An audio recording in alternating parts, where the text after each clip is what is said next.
Assalamu alaikum, I'm Aisha and you're watching SAMAA News. Here are today's headlines. Iran's parliament speaker and top negotiator Mohammad Bakr Qalibaf says Tehran will not approve any agreement with the United States unless the rights of the Iranian people are secured. Speaking at the opening of parliament, Qalibaf said Iran has absolutely no trust in US promises and will only move forward based on tangible results. He added that Iran will not fulfill commitments unless it is fully certain its conditions are met. He stressed that Iran's negotiating team remains firm in its approach, saying the country's stance is backed by readiness to sacrifice for the people of Iran. Israeli troops have captured the strategic Beaufort Castle, a Crusader-era fortress overlooking southern Lebanon. The seizure of the hilltop stronghold near Nabatea followed days of intense fighting and airstrikes in surrounding villages. According to reports, the operation marks Israel's deepest advance into Lebanon in more than 25 years. President Donald Trump has said that the United States is pursuing a great deal with Iran, but warned that failure to reach an agreement could lead to renewed military action. Speaking to Fox News, Trump has said that he would prefer a diplomatic solution because it would save a lot of lives. He has maintained that the Strait of Hormuz could be reopened immediately if a deal is signed. The US president has cautioned that if negotiations fail, the US would go back and finish it off militarily. US President Donald Trump has revised a proposed framework aimed at ending the war with Iran and sent the updated draft back to Tehran for consideration. According to the New York Times, the US officials have stated that Trump was disappointed by Iran's delayed response and continues to have concerns about certain provisions in the proposed deal.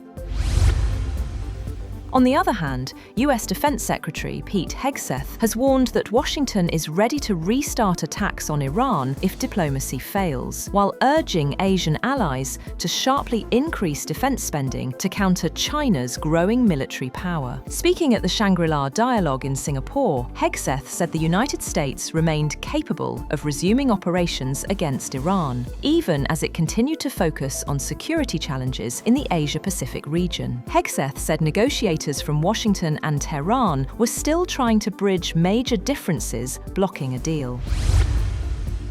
US Central Command says American forces have disabled another commercial vessel accused of violating the naval blockade on Iranian ports. According to CENTCOM, the merchant ship Lian Star ignored multiple warnings while heading toward Iran, prompting a US aircraft to strike its engine room with a Hellfire missile. The US says it has now disabled 5 vessels and redirected more than 100 others as the ceasefire with Iran remains in place.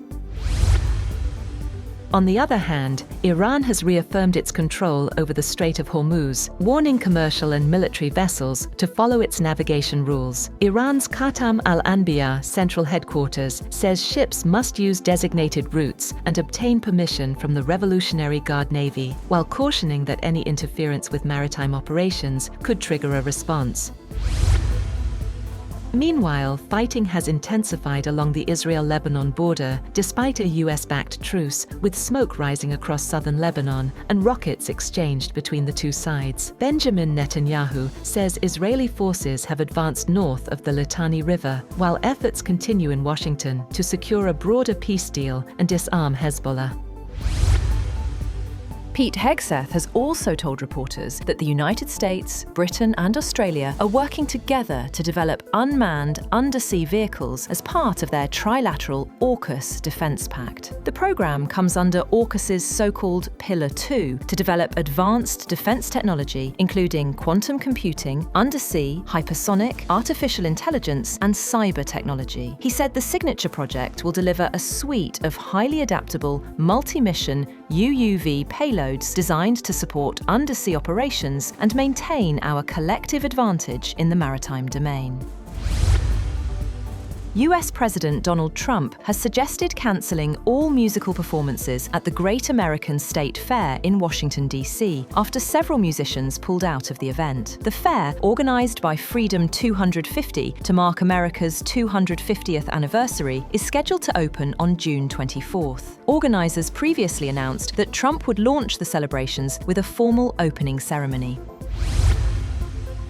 Meanwhile, Trump's physician has said in a memo released by the White House that the president remains in excellent health, citing results from an examination this week that indicated the 79-year-old continues to experience slight lower leg swelling and benign hand bruising. Dr. Sean Barbabella wrote in the memo that the president remains in excellent health, demonstrating strong cardiac, pulmonary, neurological, and overall physical function, adding, "Trump is fully fit to carry out all duties of the Commander-in-Chief and Head of State."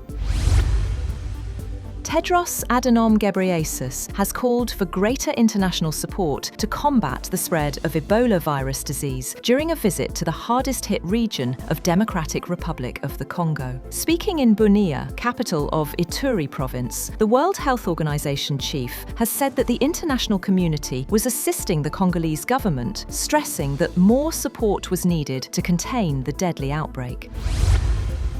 That's all for now. For more updates, visit www.samaa.tv. Thank you for watching SAMAA News.